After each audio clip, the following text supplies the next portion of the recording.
Hey, what's up guys? Welcome back to another one of my videos. I'm back here at McGrath Volvo Cars of Fort Myers, Florida, checking this brand new vehicle out. This is a 2022 Volvo S60 Recharge. This is the T8 Expression model. This is a plug-in hybrid vehicle, and today I'm going to take you on a tour of it. Check out the exterior, interior, jump inside of it, play with some cool and interesting feature. At the end of this video, I'm going to take you for a spin in it. So if you're ready, let's go.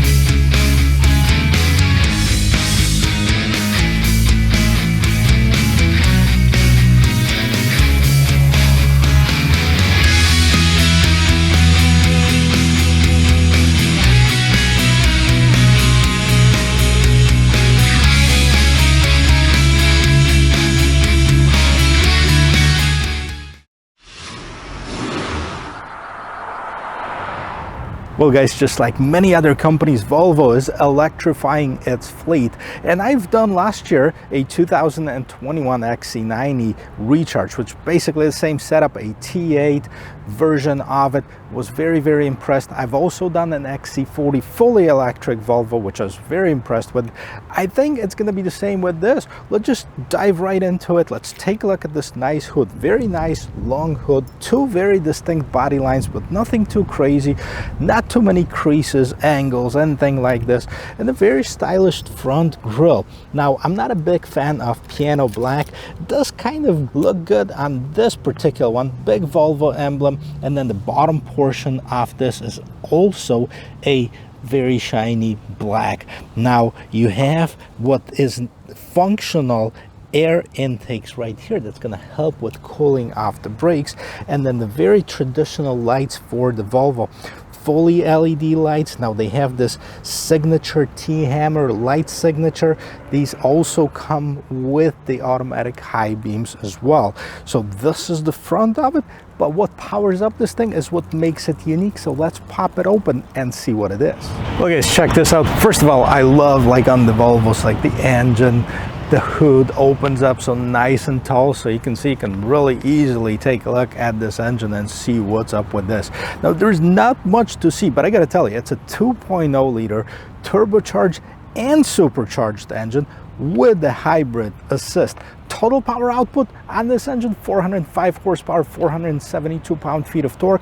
Now it is mated to an 8-speed automatic transmission, which an E all-wheel drive, and that's capable of sending this vehicle 0 to 60 in about 4.3 seconds. So it's pretty fast. Plus, I gotta tell you, look at this. This is not a big engine compartment. They fit the engine, the supercharger, turbocharger, hybrid. Everything is nice and tight. I wouldn't want to be the person working on it, but hey, that's what the future brings, my friends. And check this out. This is a nice sound dampening materials, insulation for the hood. Beautiful. Well guys, check this out. On the exterior, it doesn't really look that much different from the regular S60 that I showed you a few months ago. Now, the one thing that you might notice right away is this charging port right here. You can open it up, plug it in with a fast charger, charges really quick, and on the full charge it's able to go 22 miles. So if you're not driving a lot to work and back from work, 22 miles, put it in on the charger. You never have to use the gasoline engine for your daily commute. This is pretty cool. Comes standard with the 18-inch wheels. This particular one has been upgraded with the 19-inch wheels, two-tone wheels. The tires, Pirelli's P0, 235 on the width, 40 on the height on the tires for this particular one. What else is here? Part of this R Design Expression package are the glossy black accents on the exterior, while on the inscription you'll see some chrome. You will not see chrome on the R Design More Sporty package. Now, not particularly big on the shiny black, but it kind of looks good on this particular vehicle. Sunroof, a decent size, an oversized sunroof. I wouldn't call it panoramic sunroof because it doesn't take up that much room. You can see the shark fin antenna right in the back. Of course, the vehicle is equipped with a smart entry system. All I have to do is put my hand on top of the door handle. It locks it. You can see the mirrors folded in. I put my hand on the inside of the door handle, and that does the opposite, so I can unlock the door. I'm going to check out the roominess in just a little bit in the back seat, but before we do that, let's go around the corner and check out the back of it. Right, so as we go around the corner, you can see this nice visible LED lights in the back, so typical of Volvo. Then of course you have your Badger S60 on one side. Now on the other side you'll see it's a T8 all-wheel drive recharge, and now this one says Polestar engineered. This one has this Polestar engine on, which is going to improve performance of this vehicle as well. And then right at the bottom you see that this is sporty, because most of the manufacturer on the hybrid, plug-in hybrid, hide the exhaust. Now on this one you can actually see exhaust on both sides, so it's got that dual exhaust, and then it's got the reflector lights right here. Now what does it say here? Scan code for video of how to open the hood. Now let me check this out, because I think all you have to do is basically kick underneath here in order to get this open. Obviously it would be nice if this feature was enabled, but we can do it the traditional way if it doesn't want to comply. Oh, and this is pretty cool. Let's check this out. It comes with the charging cable, and you can plug it in. Yes, you can plug it into your regular household outlet. So that's why I said if you're less than 22 miles from work, you know, round trip, you can just do that, plug it in when you get home. Tomorrow morning you're going to be all set, charged up, ready to go. Okay, this one has the cargo mat underneath it. Let's see if Volvo gave us the spare tire for here, and no, there's not even a room for spare tire in here, which is kind of surprising, but they don't have it. And the size wise, this is a pretty decent size. You have a 60-40 split with this pass-through in the middle, so in case you need to have a little bit more room in here. And of course, one of the requirements to have this latch that unlocks from the inside, so in case you get locked in the trunk, you just pull on it and it's gonna release it for you. Guys, it's time to check out the roominess in this Volvo S60. As far as the knee room, plenty of knee room. I'm 6 feet tall. I have about 2 inches in front of my knees, about 2 inches on top of my head, so it's pretty nice. It's pretty comfortable. I absolutely love the leather that Volvo is using. Maybe it's not even a real leather, or maybe it's a man-made leather. We're gonna check that out, but I like the feel of it. And as far as the rest of this interior, well, let's check it out together. Okay, let's start with the door right here, so nothing too crazy. This is soft plastic, soft plastic, soft plastic. Even this at the bottom is soft plastic, and I'm a stickler about it. That really makes a difference. Even when looking at the plastic on the vehicle, you can basically see the quality of it. And other than the regular window mirror controls, there's nothing crazy about it. Now I did look up, it is leatherette, so it's not real leather, but it feels really good to the touch and when you sit on it. Now you do have this middle console, opens up. There's also a pass-through to the trunk if you'd like to transport something that's a little bit longer. Now it is a 4-passenger car in my opinion, even though it does have 5 seat belts, and the seats look fairly nice. It looks fairly nice and comfortable, and this thing right here makes it impossible for the third person to sit in the back, unless it's a child and you have a child seat in the back, or somebody's going to put their feet on top of this hump over here. Now it is an all-wheel drive, so that is justifiable. And the only thing you have in the back here is your USB-C. I wonder if this is a screen. I'm going to check that out when I turn this vehicle on. Other than that, all you have is a little bit of seat back pocket storage, and then you have your vents right in the door pillars. Well guys, it's time for our regular door sound check. and there's no surprise there. It sounds absolutely great, like all Volvos do. Now if you look at the door, I mean, what's here? You have the regular door handle, you have the memory seat settings, lock, unlock, window mirror, and controls right there, and a little bit of storage underneath here. Recharge is the badge right on the door sill. Check out the seats. They look nicely profiled, they look comfortable. Both driver and passenger seats are power, so they have the electric adjustments. Is the steering wheel powered? No, but it is tilted telescoping. Unfortunately, you have to do some manual work to get this moving. And then on the left side of the steering wheel, you have your gas door opener, trunk opener, and the dimmer right here. Let's jump inside of it. Yes, let's check out the interior of it. So first of all, let's take a quick glimpse of it. And aesthetically pleasing is the word that comes to mind when you look at pretty much any Volvo. And this one is nice, it's modern, it's stylish, it's sophisticated, and in my opinion, it's got too much of that shiny plastic in here. But we'll get to that in just a second. But if you look at the dashboard, very nice, soft plastic. Okay, this one doesn't have the head-up display, but on the higher end models it might be available. And you have the 9-inch vertical screen, and then you have your 12.3-inch driver fully digital instrument cluster. The steering wheel feels nice to the touch. It is multi-function steering wheel. On the left hand side, you basically have everything to control your adaptive cruise control. The right hand side, you have this little pages icon right here. It is to check different settings or change different settings, and this is basically where you select it. But you also have the voice control and of course the Volvo logo in here. So let's take a quick look in the instrument cluster, and we hit this pages button, and then you can see that you have trip, media, phone, and navigation, and you can adjust some of the settings in there as well. It is fully digital, and I like the way that it's laid out, especially right now with this navigation in the middle, so you don't have to take your eyes off the road when you're looking for directions. It also tells you the speed limit on the road, 45, so we're gonna try to do 0 to 60, right? It does have the speedometer on the left hand side, and on the right hand side you don't have a tachometer, but you do have your hybrid charging system, so it's going to tell you whether it gives power or it recharges. At the bottom here you do have two little icons.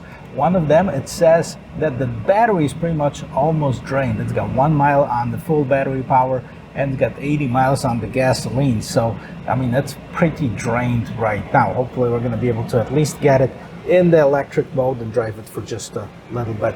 Let's check out what's going on right here.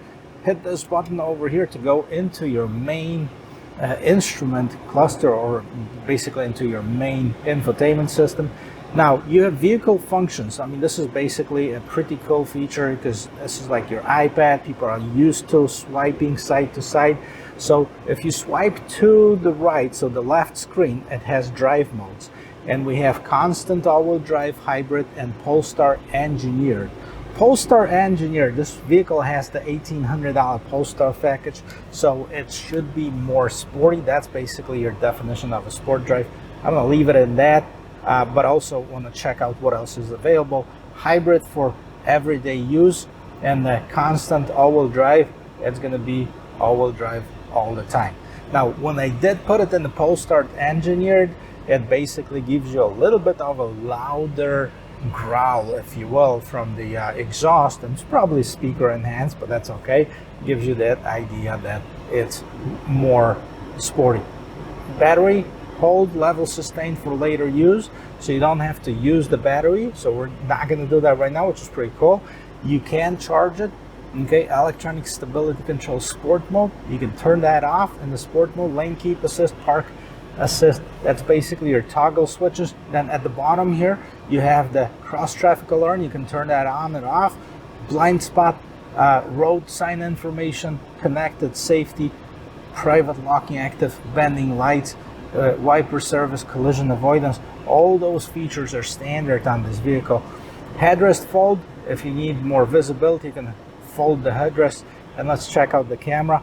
Okay, I wish it took out the entire real estate because it is available. Not sure why manufacturers are doing it, but clarity wise, quality of the camera is really nice. Okay, it does have the trajectory lines that turn when you turn the steering wheel.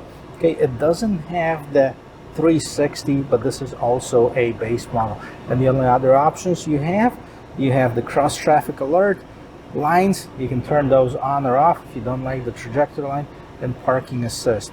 At the bottom here, at the bottom of this screen, you can see you can control basically your temperature for your dual zone climate control, and like this one is set right now, so let's say we can do that. Now the seats are heated, okay, on this one they're not ventilated, and this middle icon right here, it basically opens up, and that's where you control your fan speed. You can set it to auto, you can control it manually. Max for the front windshield defroster, rear window defogger, AC, recirculating button, so that's all part of that package. Whenever you get lost, not sure where you at, hit this button right here, goes right back to your main screen. And this is what happens when you start the vehicle. You're going to be in this screen right here, so you can have current position. Okay, this one is equipped with a navigation system, so you'll see the navigation. And we'll go back to the main screen. What else is here?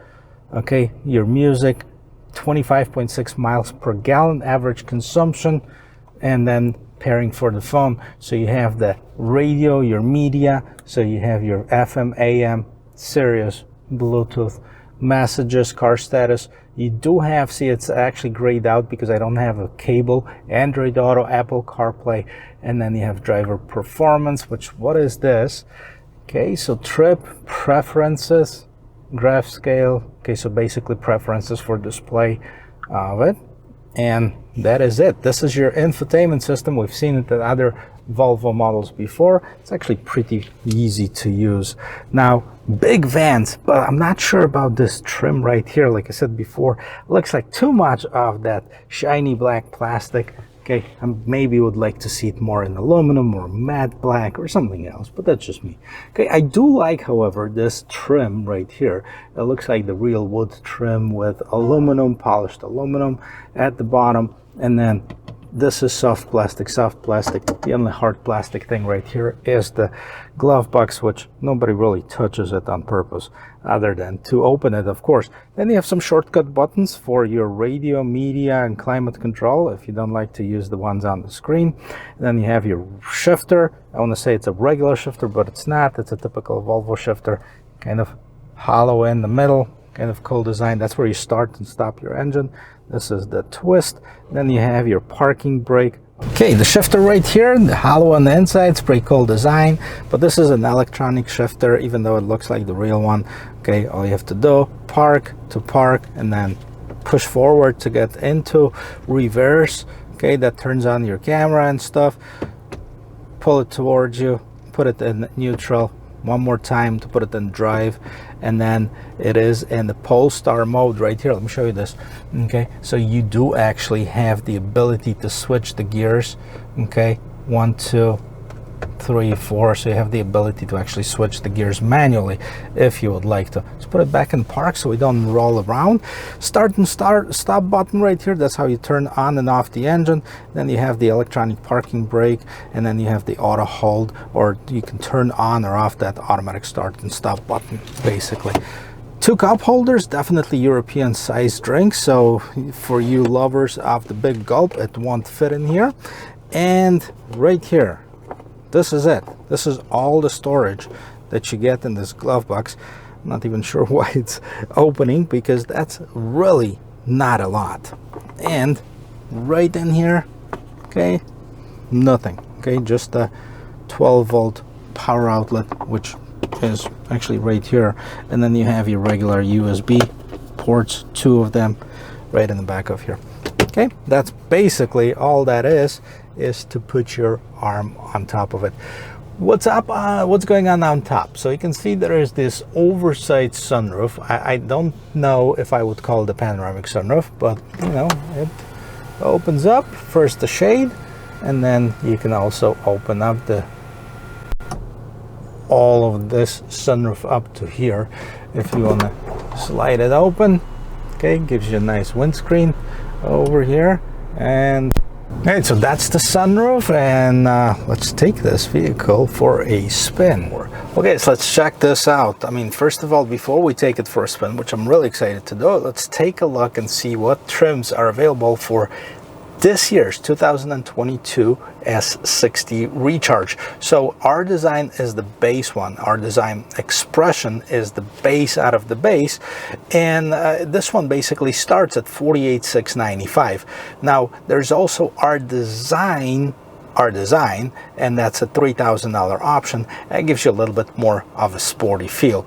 So then the second in command, or the second in line as far as the price wise, it is a inscription model, and that's one is more luxurious. This is the sporty one. Inscription is the luxuriant one, and that's at $51,695. That's your starting price. Now if you really want to go performance and shave about 0.2 seconds off of your 0 to 60 from 4.3 to 4.1, you got to go with the Polestar engineered, and then you'll have the 4.1 seconds 0 to 60.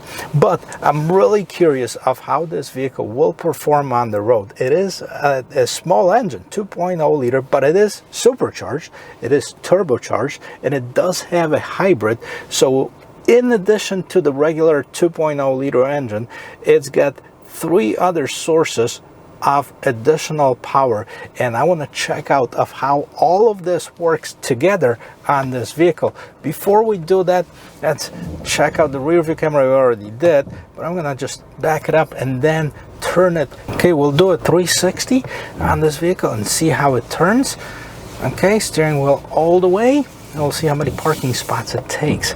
It's got 1, 2, 3, 4. So it is in line with the mid-size sedans, and that's basically of what this vehicle is. And let's take it on the road. I'm gonna tell you, it's easy to drive vehicle. Some of the cars, you jump inside of it and then you go like, oh, where is this, where is that? This one, everything is within reach. The steering wheel is really nice. It's got a good feel to it. Okay, it's not too soft and it's not too tough as far as the strength it takes to turn it. And let's see, there's a few bumps right here. Pretty smooth as far as going over bumps. I want to make sure that I am in the right mode, so I'm going to switch that over to, I am in Polestar engineered mode, and then when we come back I'm going to put it into the full electric mode. But let's see, no traffic. Okay. Oh wow.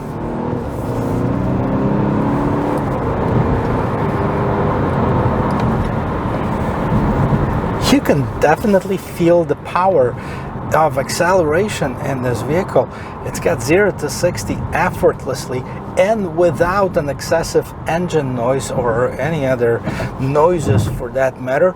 It's very nice, it's very solid, it feels good on the road. It feels good. It feels like you have a control of this vehicle, and that's a good thing. Okay, everything is off. The traction control is off. It feels pretty good. It's very nice. It's very responsive. Like I said, it does have this Polestar package that its engine is tuned a little bit different and it's more responsive. So that, well, while we're at it, let me go for the regular hybrid mode and see if there's any difference. Don't see that much difference as far as the difference in performance on this vehicle. You can also like feel that it becomes more relaxed. It's not as stiff as it was with the sport mode, which by the way, I think it would be my preferred mode, would be the Polestar Engineer, which I'm gonna turn it back on in just a minute. Okay, I think it's pretty nice and solid drive. We're gonna go over a few bumps, the railroad crossing. Let's see how it takes it. Pretty cool. Now what's interesting here, it just came out, the reserve light just came on. It says distance to empty, low fuel, but we still have about 60 miles to go. So I mean, that gives you enough to kind of plan for your trip ahead. Overall guys, it's a very nice and pleasant to drive vehicle. I'm going to put it back in the Polestar engineered mode, so you can hear a little bit of the engine, and stiffens it up definitely, the way you can feel it, especially on the corners. The vehicle sticks to the road a little bit better, but it gives up on that softness which you get with the regular one. The one more thing is I locked in the battery hold, so I'm gonna release that and let it use the battery or all electric mode whenever it feels like it's necessary. So hopefully we're gonna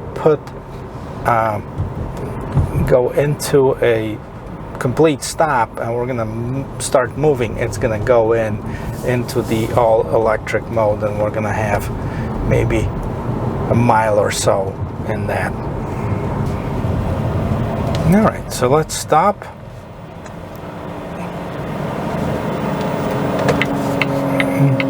Okay, we are at a complete stop. The engine is not running right now, so it's shut off.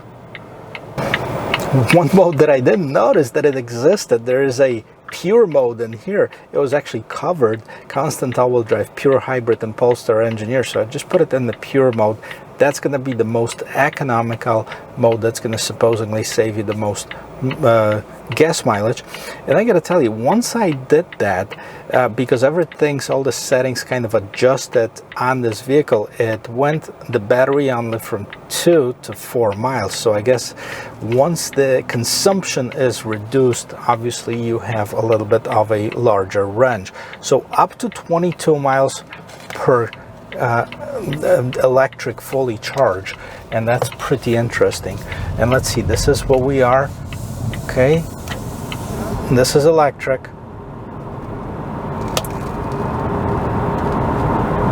It's not as instant. The acceleration, for some reason, it's not as good as some of the other ones, but this is only like the assist engine, so there's nothing to be surprised about it. But it's super nice. It's quiet. If I had this vehicle and I was like 5 minutes away from work or 10 minutes away from work, why not? Just go all electric, plug it in at the end of the day, or plug it in at work at the supercharger. A few minutes, you get it all charged, and you're ready to go. I'm still on all electric, which is nice. All right, guys, to sum it all up, I gotta tell you, I really enjoyed driving this vehicle. I really enjoy going all of the features on it. Price-wise, $53,000. This is comparable to like the BMW 3 Series, Mercedes C-Class. You even go with the Genesis G70. You know, they're getting up there in prices. So $50,000, even though it is quite a bit of money, gives you a lot of stuff. Now, Volvo is also known for its best safety, right? That this is no difference. It's top rated safety features on this vehicle. Great gas mileage, great performance, quality of a Swedish manufacturer. I gotta tell you guys, I really like it. I'll give it a thumbs up. Hope you liked it too. I hope you liked the video. If you did, hit that little like button on there that looks like this. Subscribe to the channel if you haven't already. If you did, thank you very much for being part of the Carguy family. Helps the channel out a lot, helps me to have access to more vehicles. And until then, I will see you in my next video. Cheers.